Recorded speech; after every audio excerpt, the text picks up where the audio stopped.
I just believe that if you're the kind of person who's willing to lie about someone, to smear someone, to accuse somebody of something that they didn't do, to exaggerate a genuine situation that's valid and has every right to be happening, and twist it into some kind of sick story where you become a victim of some heinous act, when in fact you were just an actor acting in a movie playing a role, and you decided to pretend that it was real. And I still think that she had a thing for him, and that all that lip biting and changing of the kissing got her going real good, and she didn't know what to do with it. So she told Ryan, "Yo, he's harassing me," or Ryan was like, "What the fuck is happening here?" Somehow they decided, we're going to make this motherfucker go down and accuse being a sexual predator, which would destroy his entire career, which would destroy his reputation, which would destroy his livelihood, and make him a pariah, and make everybody think that he's a gross person, a sexual predator, according to the lawsuit. That's what Ryan Reynolds said to Justin's agent. And I don't believe it's true. I want to see this play out. I want to read these pages. I want to read the text messages. And hopefully this will play out in court in a way where we can actually see it for our own eyes and see the truth. Because powerful, rich people should not be allowed to get away with things any more than men should be allowed to get away with being a predator. So both things are wrong across the board.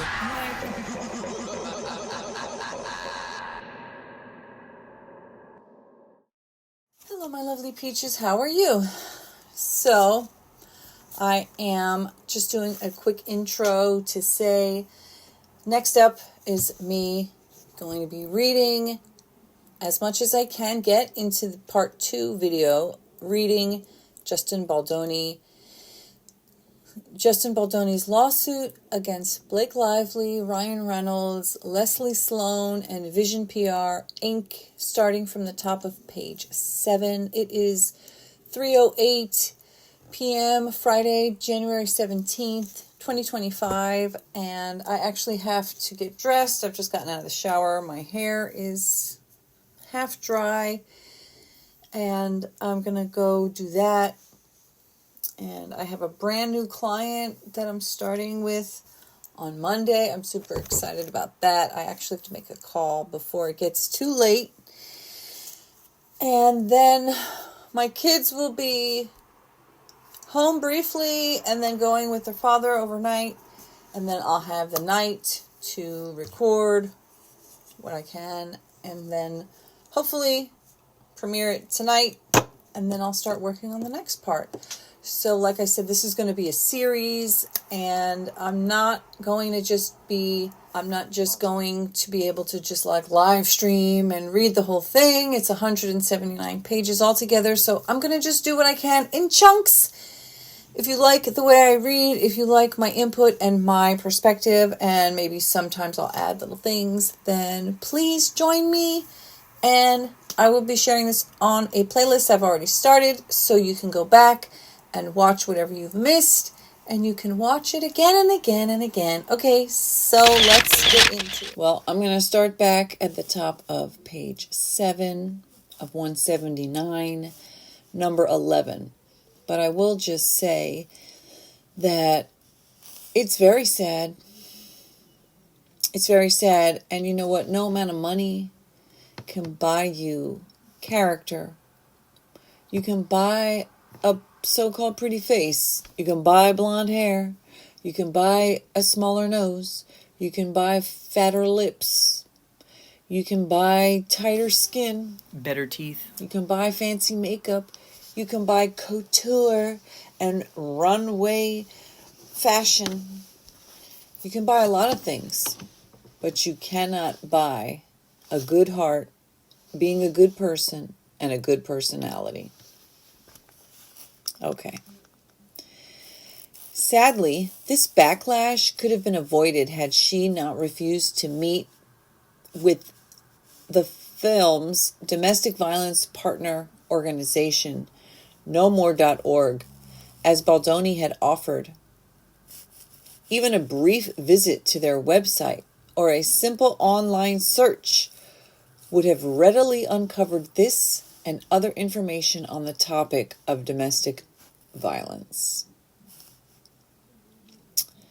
Just as a refresher, we were talking about at the end of part 1 that Lively's disastrous marketing efforts and tone-deaf press interviews and appearances backfired and led to widespread criticism of Lively's promotional approach to the film's highly sensitive focus on DV. Past video of Lively's resurfaced online, videos that appeared to solidify public perception that Lively was an insensitive, quote, mean girl.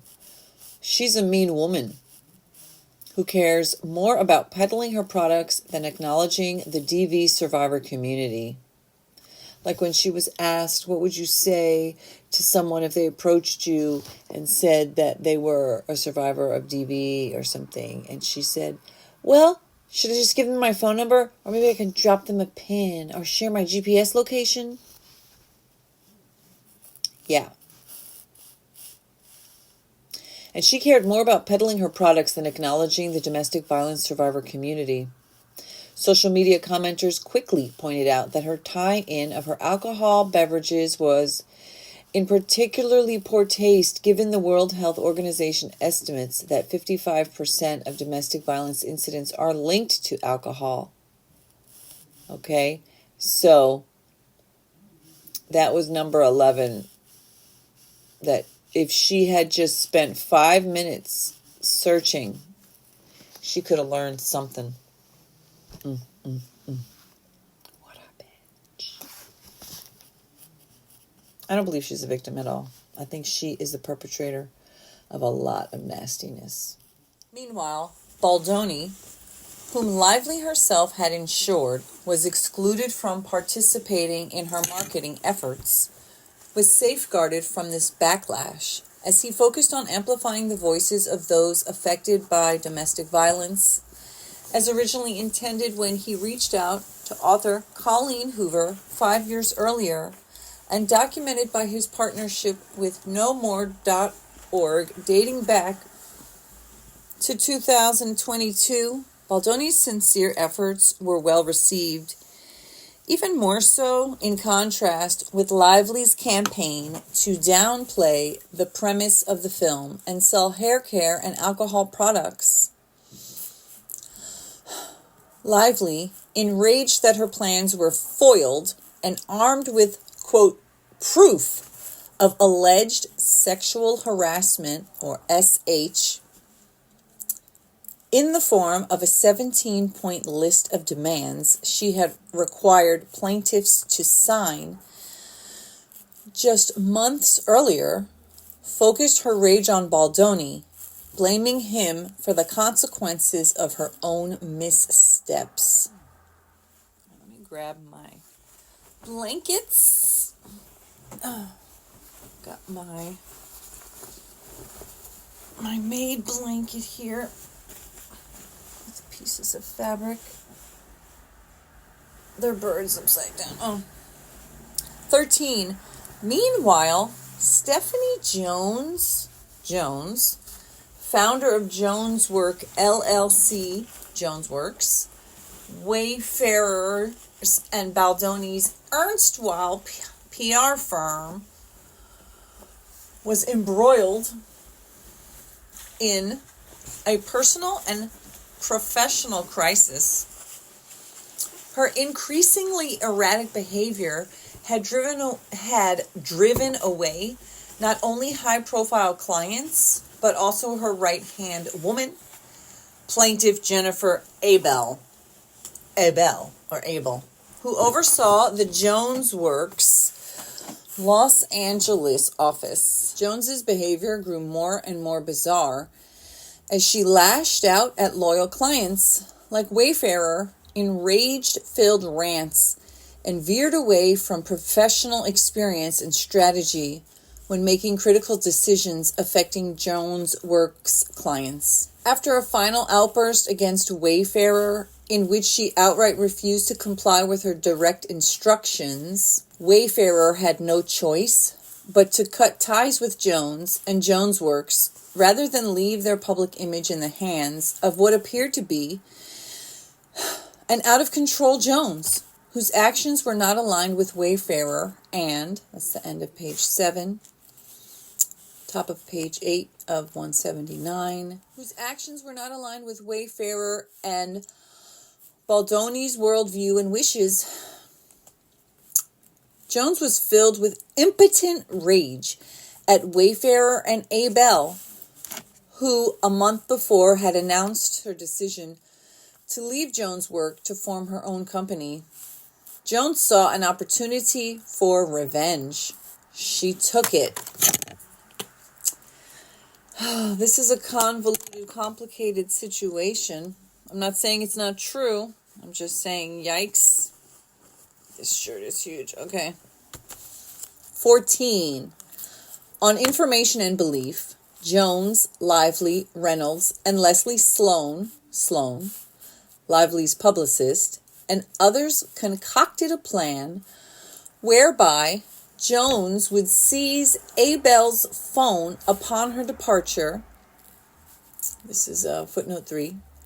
And mine it for messages that, stripped of context, would be used to concoct a false narrative that the disastrous press coverage of Lively's callous and opportunistic comments and the public reaction to those comments were not Lively's fault at all, but the result of a calculated, though in reality non-existent, smear campaign by Baldoni and his team.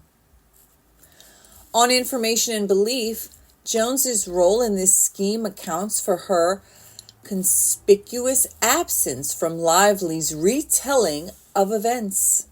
Plaintiffs are informed and believe that defendants have been working in concert since at least August 21 of 2024, when Sloan boasted to Nathan that she had seen her texts and that Nathan would soon be sued. 15.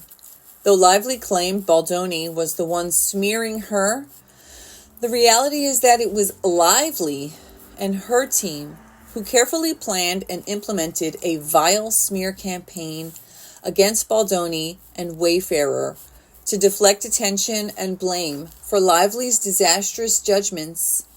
Lively would recast herself as the long-suffering martyr by portraying Baldoni and Wayfarer as her persecutors, the masterminds behind a smear campaign that evidence will show did not exist. Defendant Sloan of Vision, was all too willing to carry out this strategy, especially once armed with ammunition by Jones, who was bent on revenge against her ex-employee and former client. Jones would seize Abel's phone upon her departure, footnote 3. While it is not entirely uncommon to request that exiting employee return company property, it is not often the case that personal phones, phone numbers, and communications are seized, made public, and weaponized against the employee and the company's own clients. End of page 8. 16. Page 9 of 179. Only 170 more to go. Shortly after the film's premiere and the public backlash against Lively, together with her husband, defendant Ryan Reynolds, demanded through their talent agency, which also represented Wayfarer and Baldoni, that the plaintiffs publicly apologize for so-called, quote, mistakes during production in order to deflect the avalanche of negative media coverage of Lively. Reynolds and Lively drafted a statement and demanded that Baldoni, Wayfarer, and Heath issue that statement requiring them to apologize to the public and fall on their sword despite having done nothing wrong, or else the, quote, gloves would come off. I'm going to use my other hand because my hand's going to get tired. Multiple MWE, fix that. Multiple MWE executives, multiple WME executives acknowledged that in their experience, Lively and Reynolds' threats were not to be taken lightly.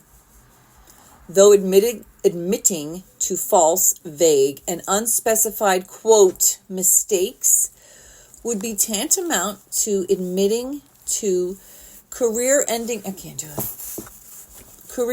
misconduct. Baldoni, Wayfarer, and Heath refused to apologize for sins they had never committed. They took a stand, knowing full well that Lively and Reynolds would bring the full might of their celebrity artillery against them. And that is precisely what happened. 17. I don't know, I think I'm going to read it without doing the underlying thing because it's hurting my hand. Lively, working with her husband, her publicist, and Jones, among others, set out on a campaign to tar and feather plaintiffs in the press. They conspired and worked in concert with the New York Times to put out a blockbuster news report as devastating as it was false. They advanced a fabricated narrative in the press that plaintiffs had sexually harassed Lively, then embarked on a calculated and malicious smear campaign to destroy her reputation as a retaliation for daring to complain about the harassment. Defendants laid their trap carefully over a period of months before springing it all at once on the eve of the winter holidays. Just as plainly, they knew full well that their claims were entirely baseless, because their own wrongfully obtained, quote, evidence proved that neither the alleged sexual harassment nor the accompanying smear campaign against Lively ever existed. Yet Lively moved forward with her plan with ruthless precision, doubling down in the face of abundant evidence, casting doubt on the veracity of her, end of page 9, page 10 of 179, story. Lively even went so far to serve her lawsuit on the Los Angeles-based defendants as they evacuated their homes in the midst of devastating fires engulfing their city. On a day when defendants were gathering their kids and pets, preparing, quote, go bags, and monitoring evacuation orders while fearing for their homes, Lively, from the safety of her penthouse in New York, deployed process servers in the midst of these troubling times. 18. At bottom, this is not a case about celebrities snipping at each other in the press. This is a case about two, is it snipping or sniping? Sniping? Here's the definition of sniping. The action of shooting at someone from a hiding place, especially accurately and at long range. This is a case about two of the most powerful stars in the world, deploying their enormous power to steal an entire film out of the hands of its director and production studio.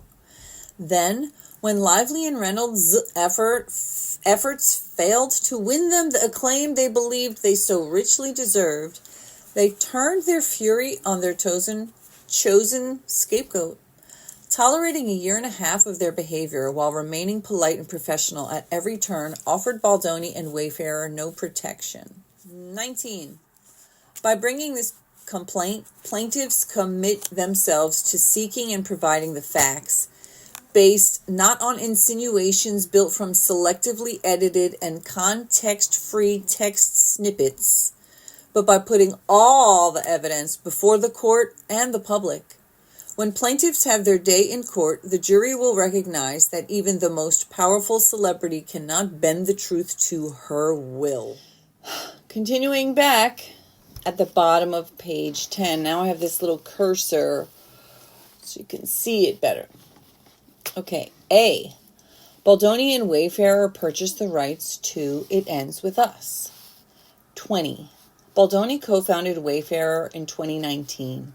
From the beginning, Wayfarer was dedicated to being a different kind of studio, one that produced world-class entertainment driven by a powerful vision for change. 21. Baldoni, whose film career was dedicated to producing and directing meaningful films to have a positive impact in the world, was deeply moved when he read the book It Ends With Us, and genuinely believed he could make a film that could save lives. His last two films, top of page 11, were created as a result of a deep sense of responsibility to share meaningful stories. Baldoni's feature film directorial debut, 5 Feet Apart, was based on a young woman, Claire Wineland, who lived with cystic fibrosis, CF, and courageously documented her plight on YouTube. Baldoni, his family, and friends developed a friendship with Claire, whose journey deeply inspired Baldoni. Before Claire passed away, Baldoni promised he would tell her story, and he did just that in the film he directed. The film had wide impact on the CF community, and Baldoni still receives messages about the film's impact. Baldoni also supports her foundation yearly and remains close with Claire's parents, even bringing her father as his guest to the premiere of It Ends With Us. Baldoni's more recent film was the Wayfarer film Clouds, a true story about a teenager with cancer, Zach Zobiek, who finds joyful purpose and inspiration in music. 22. In pursuit of that same vision, in 2019, Wayfarer acquired the film rights to It Ends With Us, a Colleen Hoover novel published in 2016. Though positioned as a romance novel, the book explores themes of domestic violence and generational patterns of abuse, and these messages resonate deeply with readers and drew a passionate fan base. These messages resonated deeply with readers and drew a passionate fan base. In 2021, the novel exploded in popularity thanks to the social media phenomenon BookTok. Many fans expressed how important the book was to them as survivors of DV and intimate partner abuse. 23. When It Ends With Us, author Colleen Hoover watched 5 Feet Apart in theaters, she told Baldoni, "You are the right person to make this movie," referring to It Ends With Us. Baldoni's early emails to Hoover demonstrate his commitment to doing so in the manner he envisioned would be most impactful.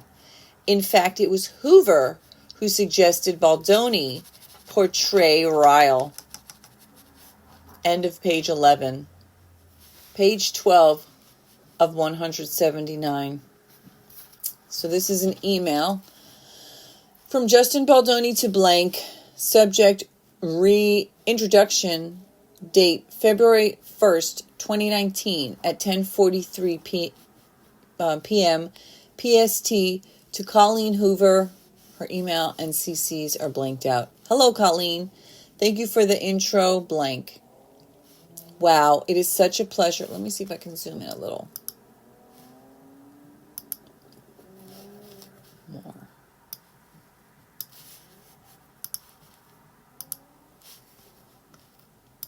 Because it's okay.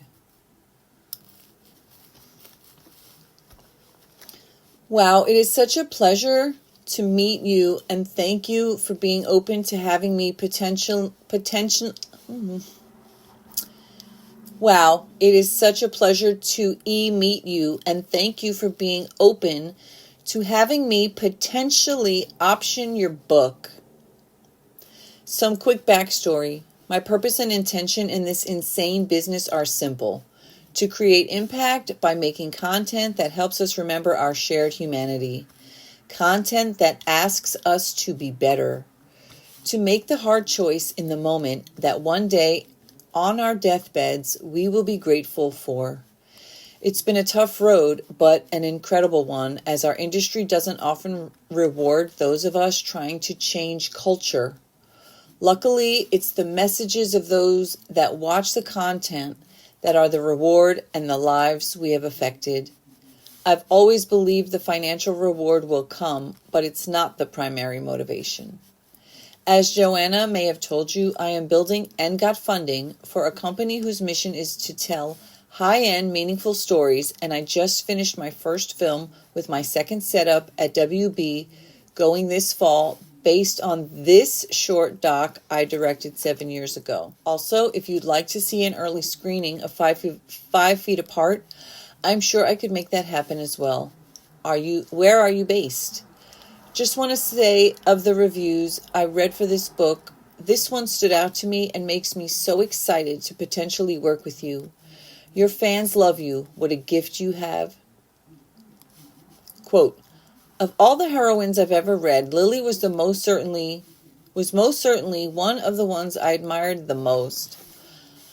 I knew I loved her from the first few pages, but having finished the book, I truly couldn't be prouder of her. Her strength and conviction over the course of this story made her into a heroine I'd want every girl and woman to read about and look up to. She was so real and vulnerable, as we all are, but the strength which she took control of her life was admirable on such a deep level. I just wanted to hug her and cheer. I don't think I've been this proud of a fictional character before. There's an incredibly powerful message in this book that is very subtly woven in from the start.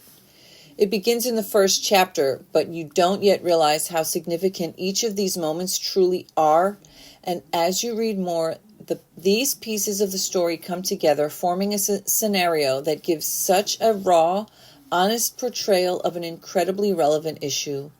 I'm not mentioning it on purpose because I don't want you to expect it. The fact that it's unexpected for you as the reader is very important because it's also unexpected for the heroine. As she begins to realize what kind of situation she's in, so do you. And this realization very much allows you to experience her journey with her. Yes, please send over an ebook, but I also just purchased it on paperback as I like supporting authors. Looking forward, Justin. End of page 12. Page 13. On April 11th, 2019 at 5 p.m., Justin Baldoni blank wrote, Colleen, I'm finally coming up for air from the release of the film, but still shooting Jane for another 2 weeks. By the way, were you able to see it? Would love to know your thoughts. We actually started filming the final episode today. Crazy. So grateful. Oh, I love that show. So I haven't been able to get It Ends With Us off my mind. Such an important story. So damn romantic and beautiful and tragic and hopeful. This is from 2019. I always say that both in art and life, all the best stories are always two things at once, and this is so much what your book is. Joy and pain, love and sorrow. You did such a beautiful job of covering incredibly difficult subject matter and playing it out in a realistic and unforgettable way. But what I love the most is the opportunity to let so many women feel seen on the screen via this particular story. I can't even imagine how many women there are who are stuck in a relationship like this and via this story could find the strength to create a better life for themselves and for their children. There are so many opportunities to partner with organizations and create impact with a story like this. Probably not alcohol and hair, fucking shampoo.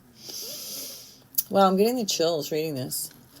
I love that you held nothing back from the pain of Lily and Ryle's past.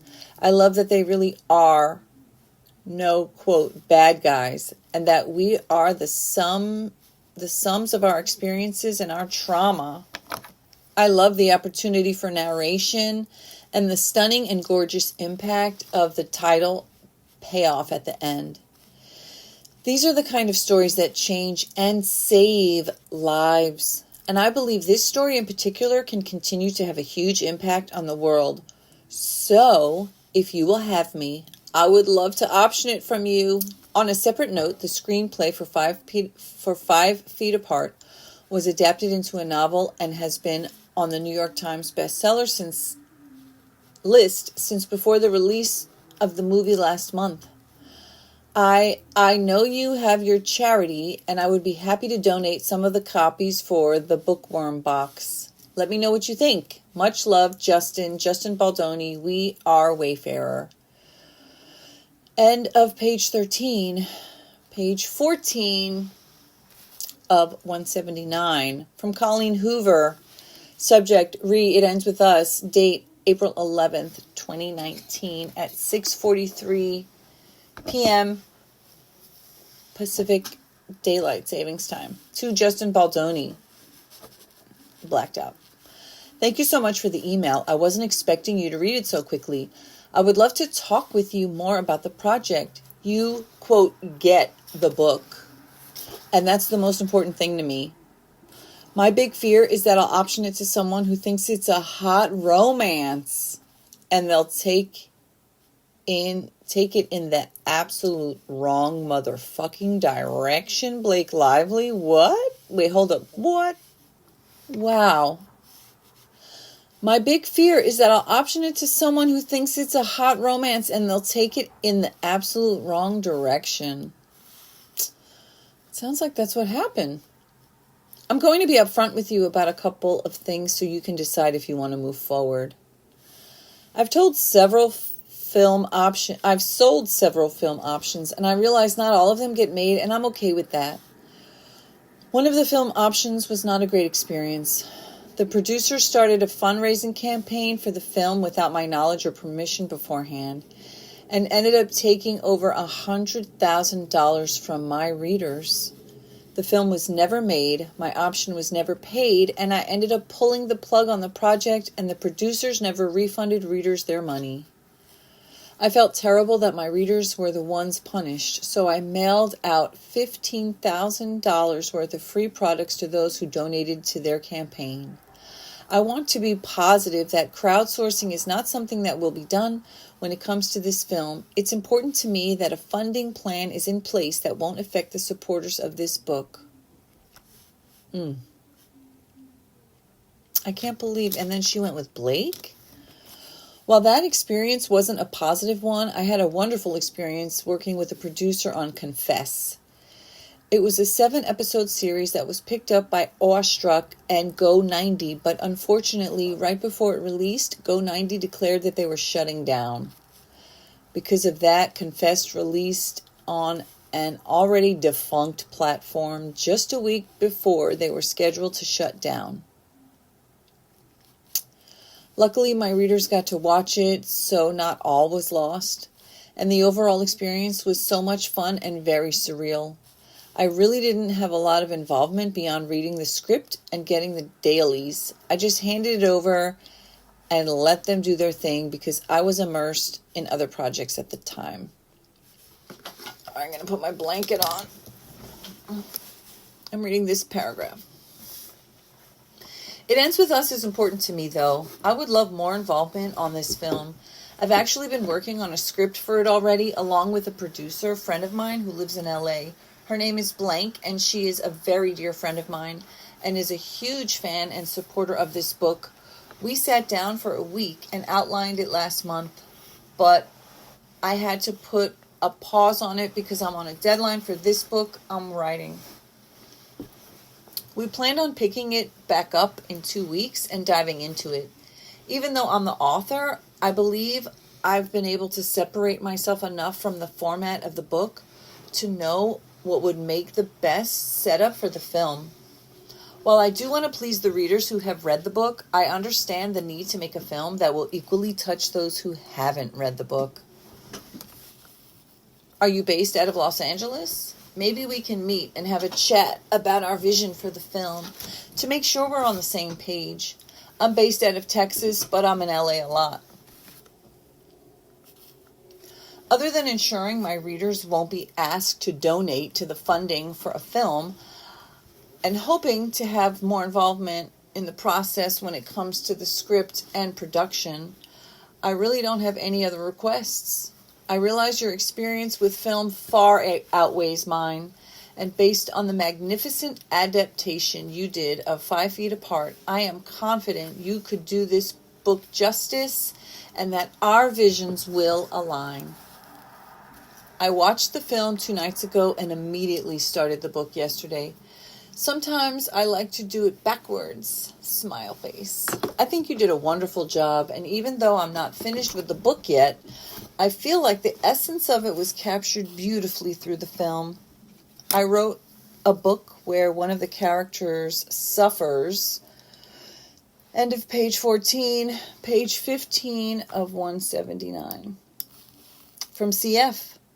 So I've done a lot of research on the subject and thought Rachel and you did such an amazing portrayal of what carriers of CF go through. In fact, our very first donation through the Bookworm box was to the Cystic Fibrosis Foundation. We donated in honor of the child of one of my readers. His name is Blank, and he's just an incredibly inspiring kid. Check out his video, facebook.com, the Bookworm box videos. It's actually funny because you emailed me when you did. When the email came through on my phone, I was on your website browsing Wayfarer. I love the hashtag #MeTooChat.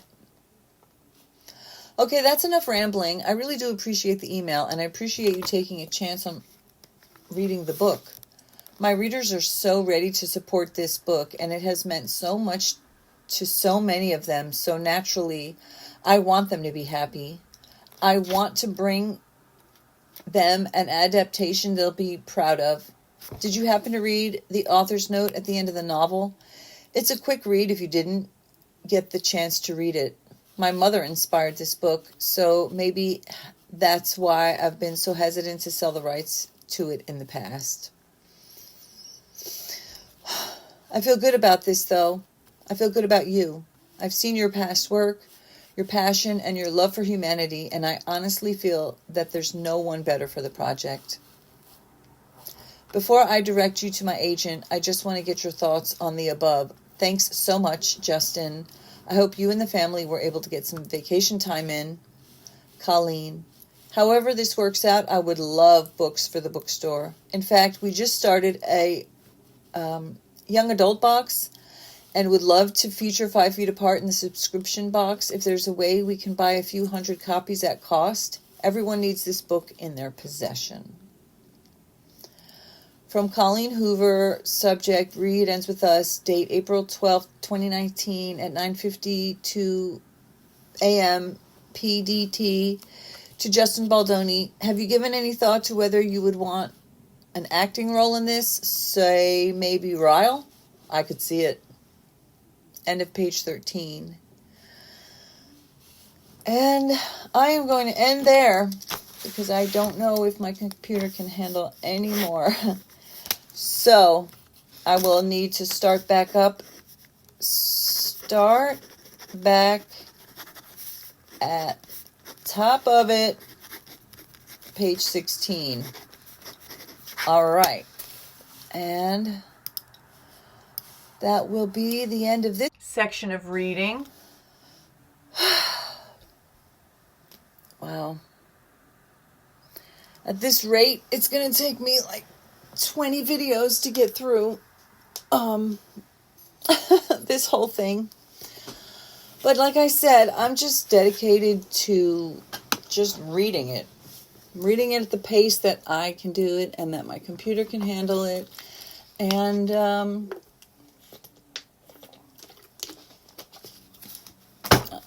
Courts go so slowly that I very likely will get through the whole thing before it ever actually goes to court, if it does. I mean, these kind of things can often just be settled out of court. But because this is specifically accusations and allegations of sexual harassment and destroying somebody's entire reputation, I don't think he's going to want to settle. He's going to want to be heard. He's going to want to be heard in the public and in the court of law. And that's what he deserves. So join me. Don't forget to hit like, hit share, hit subscribe, hit the bell notification. Join me on my website, catlovedreamingpeach.com, on my Patreon, catlovedreamingpeach.com, and I will see you in the next one. Don't forget to check out my playlist so you can see all the videos I've done prior to this one on this topic, other videos I've done, and come back, return, and watch them again. See you. Goofy ass personality, goofy bitch. LoveDreamingPeach.com. So I was on a plane with my baby, who James, and it was the first day that we've missed together. So I was on a plane with my baby, who James, and it's like, it's kind of torture these days because I'm on a plane and everywhere I look, every screen is my husband in a sex montage throughout the holidays with another woman because everybody wants to watch Deadpool on the plane. Everyone. But like, it was the first day that we've missed together. So I was on, it was the first day that we've missed together. So I was on a plane with my baby, who James, and it's like, it's kind of torture these days because I'm on a plane and everywhere I look, every screen is my husband in a sex montage throughout the holidays with another woman because everybody wants to watch Deadpool on the plane.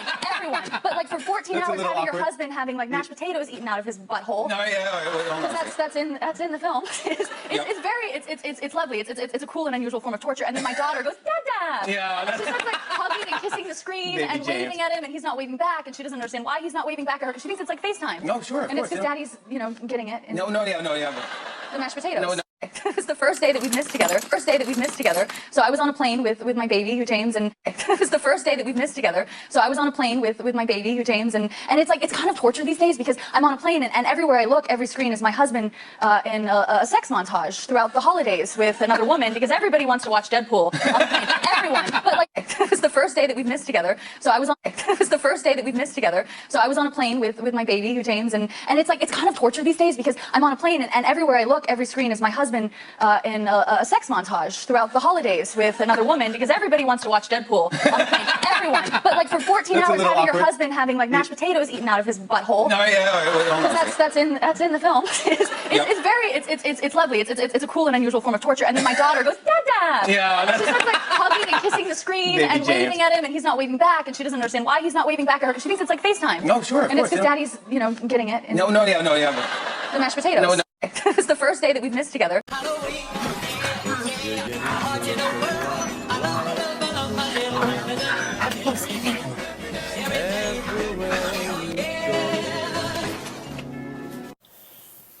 So what I'm going to do now, even though my hair is kind of crusty with all this conditioner, well, I've been wanting to make this particular video for a while, and now that TikTok is most likely going away in 2 days or 3 days, I thought, you know what, let me take this opportunity. So what I was going to do is take this clip of Blake Lively making a poor taste joke. I think it's a very raunchy, and so what I'm going to do is I'm going to break down her joke in the way that I believe that she is breaking down every single situation that happened in order to exaggerate every part of it and make it seem scandalous and vile and something that is essentially criminal. So what I actually think about this Blake Lively claim that Justin Baldoni and Jamie Heath sexually harassed her, SH'd her. I think that what she's done is she's taken situations that were very specific because of the fact that they were filming a movie, they were directing a movie, they were coordinating scenes, they were acting together, they were pretending to be people that they're not. They were pretending to be these characters. Justin Baldoni was pretending, he was acting as a character who is a vile abuser. And some of the things that were suggested or recommended were in the process of creating a movie where this kind of character would come to life on the screen, played by Justin. And as I read in the lawsuit, just the first part that I did, which was only the first 7 pages out of 179 pages to go, well, 173 pages to go, or 72 pages to go,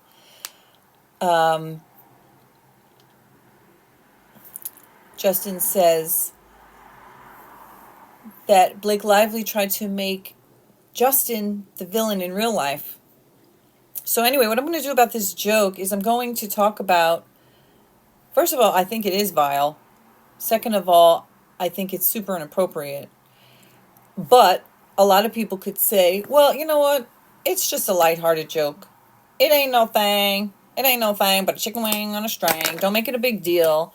Okay? But if you wanted to get real funky about it, my hair looks insane. You could say she's raunchy.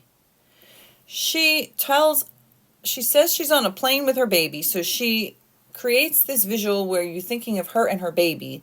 The next thing she says is it's torture because there's a sex montage everywhere on all the screens in the plane of her husband having sex montage with another woman.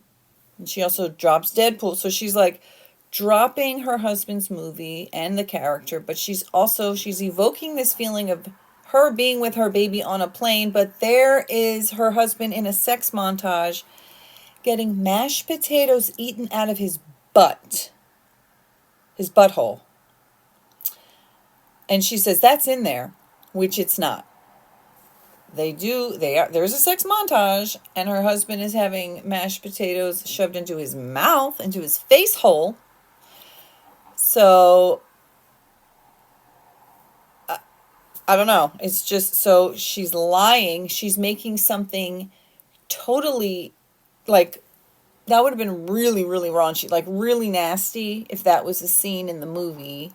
And she's watching that scene with her baby and claiming that it's all over all the screens. It's like, okay, that just makes no sense. All right.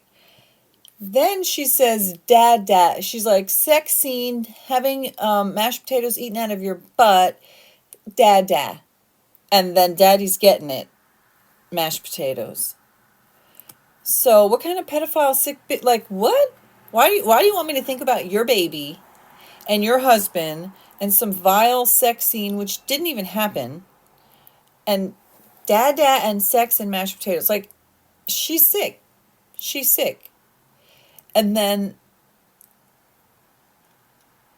so it's okay to joke in such a vile way. And then Jimmy Fallon is just like, like he's so uncomfortable and awkward, and that's awkward or whatever. And it's just like, wow. And hey, again, you could be a total raunchy comedian and say really nasty, vile things, and then somebody could do something bad to you, and that does not mean that it's acceptable. You weren't asking for it. It's not like, well, she's that kind of woman. I'm not saying anything like that. I'm just pointing out that you can take something like, do I think that her joke was totally vile and sick and disgusting? I mean, kind of. I don't know if I would go to that far. I would say that's pretty twisted. It's pretty twisted for you to take a clip of your husband, a montage sex scene of your husband, and then to, like, it's kind of nasty to have mashed potatoes shoved in your mouth while you're having sex, but at the same time, it's like, whatever. It was a joke. it was Thanksgiving, it was like Halloween, and then it's Thanksgiving, and it's just like, whatever, raunchy. And when I really think back about Ryan Reynolds, like when he first came out, he was such a dumb, like frat boy kind of raunchy type of guy. That's what I remember. Oh wow, he had a lot of other stuff he did I didn't even know about. He was like in a soap opera and crap. But yeah, so Hannibal, cameo, Harold and Kumar go to White Castle, Amityville, Definitely Maybe, Douchebag in the City. Yeah. It's not just that raunchy joke, it's like she has a long-standing reputation of being smart ass, kind of, you know, like that. Plus, she got married at a fucking plantation. She promoted that antebellum look, which is romanticizing the period in time where people of color were enslaved. She was very pro Harvey Weinstein. Long after he had been accused of stuff, she still stood by his side and said what a good guy he was. Same thing with Woody Allen, another well-known predator who is literally married to his own stepdaughter, who was involved in he was involved in her life since she was like 8 years old. So she, plus all of the interviews that you can watch where she's clearly a rude, arrogant, condescending person who she's conceited. She obviously thinks she's better than others. She's just like a nasty person overall, She's just not likable, in my opinion. And just because you go get some plastic surgery, you're a bleach blonde with a nose job and a boob job and, lip filler and a bad personality. So I don't know. I'm just not that shallow. Like somebody can look, objectively or subjectively pretty or beautiful. And yes, she may have attractive qualities in some very shallow, disconnected, and meaningless way. But when you look at her history of who she actually is as a human being, how she treats people on all levels, whether it's someone who's interviewing her for, 3 minutes, or someone who she's been hired to act in a movie as an actor, and she decides to completely take over this person's 5-year-long investment, and all the other things that I believe that she's actually doing, it just doesn't paint a picture to me where it's like I find her believable. That's why I feel that Justin is innocent until proven liable, legally liable, because this is not a criminal case, so he wouldn't be found guilty, he'd be found legally liable. So show me that it's true, and that's why I'm really interested in reading his lawsuit. And so I'm going to get on with that, starting at the top of page 7, and that's what I'll get to next. I just believe that if you're the kind of person who's willing to lie about someone, to smear someone, to accuse somebody of something that they didn't do, to exaggerate a genuine situation that's valid and has every right to be happening, and twist it into some kind of sick story where you become a victim of some heinous act, when in fact you were just an actor acting in a movie, playing a role, and you decided to pretend that it was real.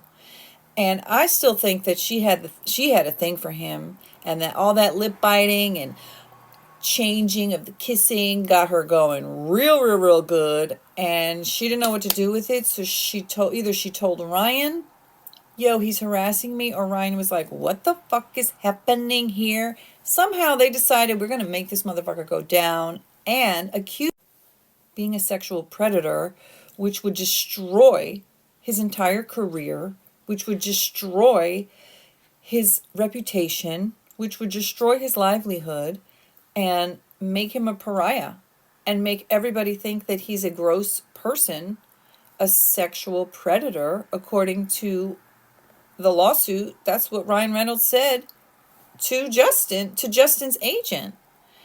And I don't believe it's true. I want to see this play out. I want to read these pages. I want to read the text messages. And hopefully this will play out in court in a way where we can actually see it for our own eyes and see the truth, because powerful, rich people should not be allowed to get away with things any more than men should be allowed to get away with being a predator. So both things are wrong across the board. Engaged in unchoreographed kissing scenes. And his lawsuit, filed earlier today, says, quote, moreover, it was Lively who engaged in unchoreographed kissing scenes. Intimate on-camera touch and with Blake Lively was, quote, no more improvising of kissing. All intimate touch must be choreographed in advance with Blake Lively and an intimacy coordinator. No biting. No biting. Or sucking of lip without Blake Lively's consent. All intimate on-camera touch and conversation must be in character, not spoken from Justin Baldoni to Blake Lively personally. Double standard. I already told you that she did not do this. She broke character, mocking his physical appearance, and his lawsuit, filed earlier today, says, quote, moreover, it was Lively who engaged in unchoreographed kissing scenes. One scene, again captured on camera, exhibits Lively pulling Baldoni in to kiss her. It is clear Lively was initiating unchoreographed kissing. In one take, she pulled Baldoni in and kissed him once. In another, twice. And the number of kisses entirely initiated by Lively changed at her whim. And he is not suing her for harassment, au contraire. His lawsuit claims Baldoni, as a professional actor who, among other roles, played the lead's love interest in television's Jane the Virgin for 5 years, 100 episodes, is, like most actors, accustomed to rehearsing or filming scenes multiple times, often with variations, without needing permission while in character. While Lively now takes issue with any innocuous improvisation Baldoni, as Ryle, may have allegedly initiated while in character, Baldoni treated their relationship on camera as professional, each playing their part, each doing their job. Professional, each playing their part, each doing their job.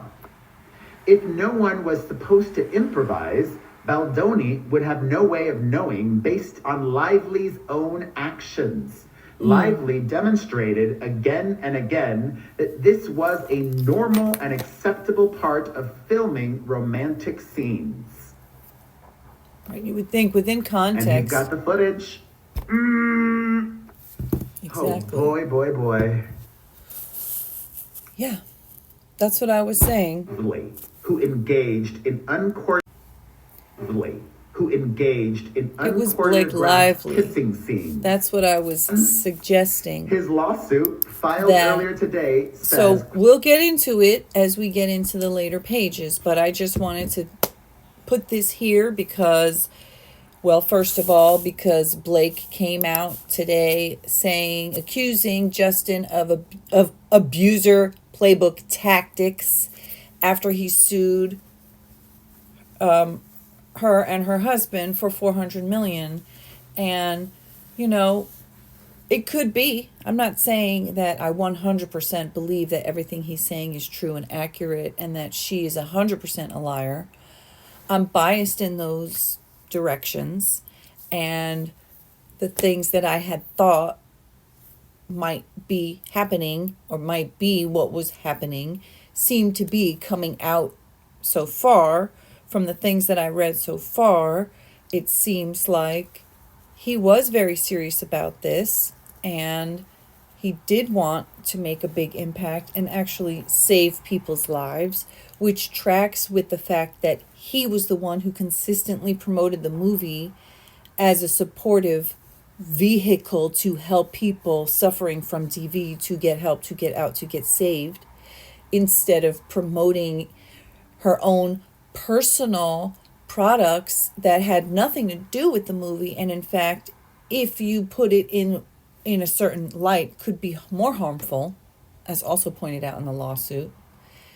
And like I said, there's gonna be video captured of them filming the movie, because that's what happens when you're rolling and you're recording and you're acting and also being yourself. So I believe that there will be more footage that comes out that shows that she was the one who was being, I mean, if she is taking over wardrobe, taking over music, taking over how to write scenes, deciding that she's the intimacy coordinator, then she's firing Justin's editors so she can hire her husband's editors from Deadpool, writing scenes during a strike, like all of this stuff that shows she was in a position of power. She was in a position of control. She was in a position to literally swoop in and just take. And it's just hard to believe that somebody who had that much power, that much control, that much say, that much ability to literally steamroll the whole production, that she would also just happen to be being sexually harassed, kind of, but have no power. I mean, part of being sexually harassed is a power dynamic. So if somebody has a lot more power than another person, and then this person is trying to sexually harass, it doesn't have the same,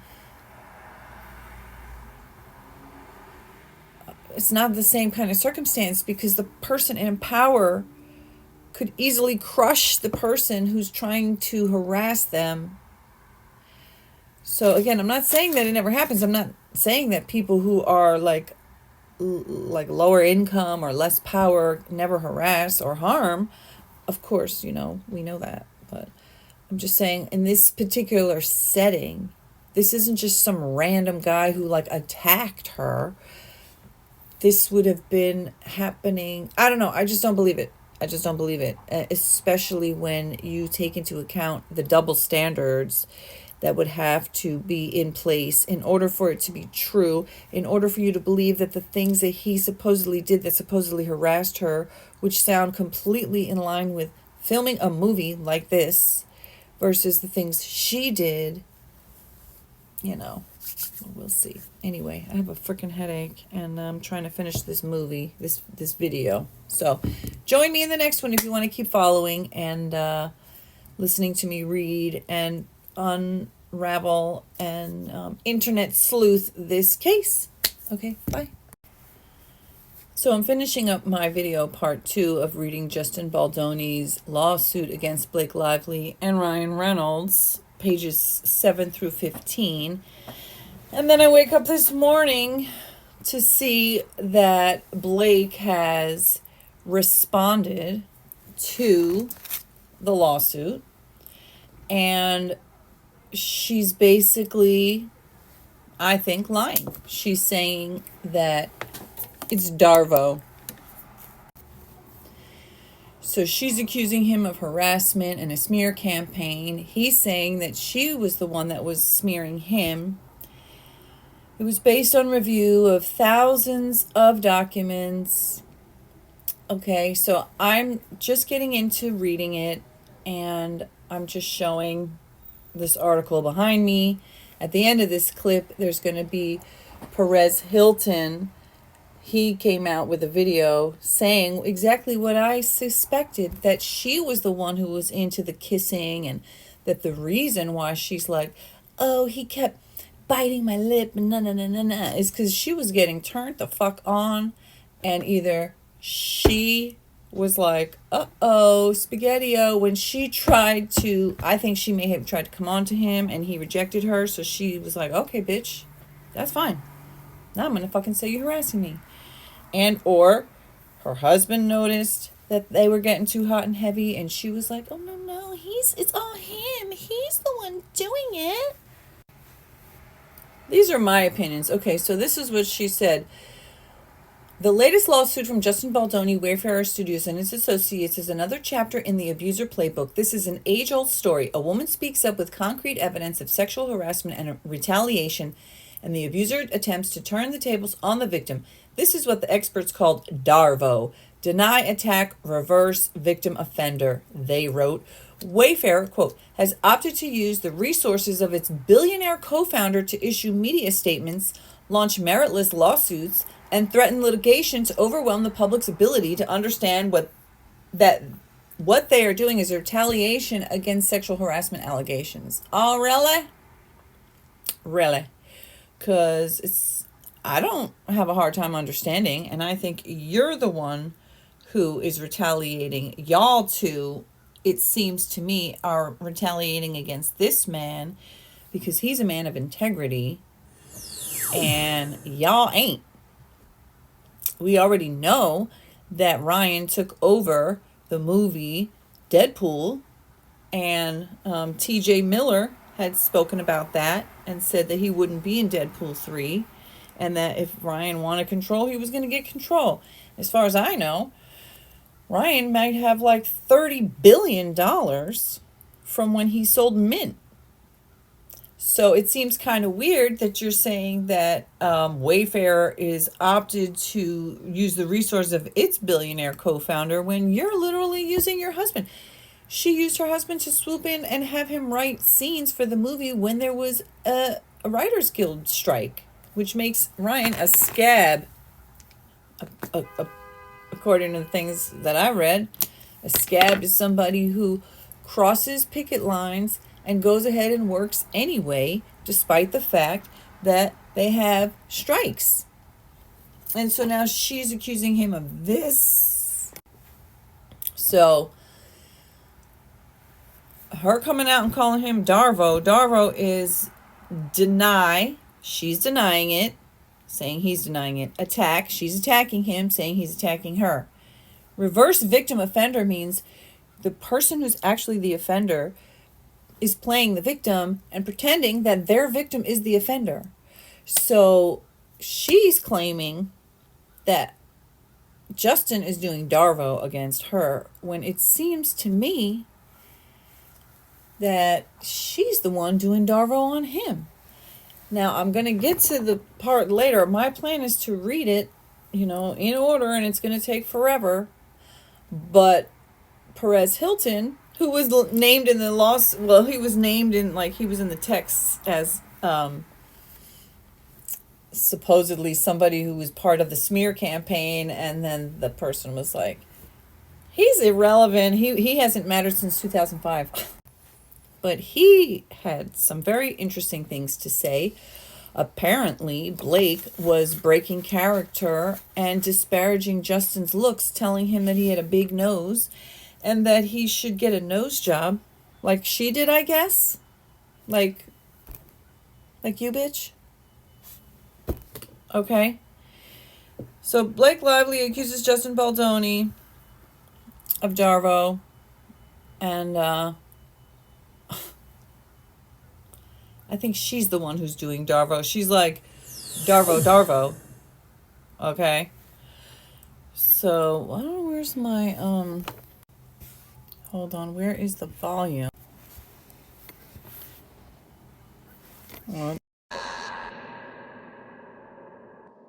LoveDreamingPeach.com.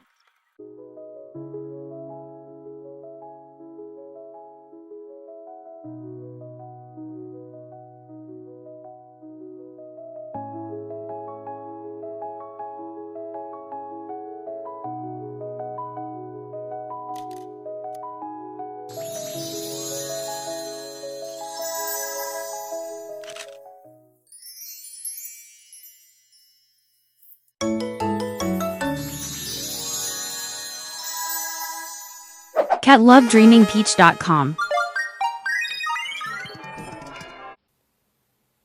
I don't know.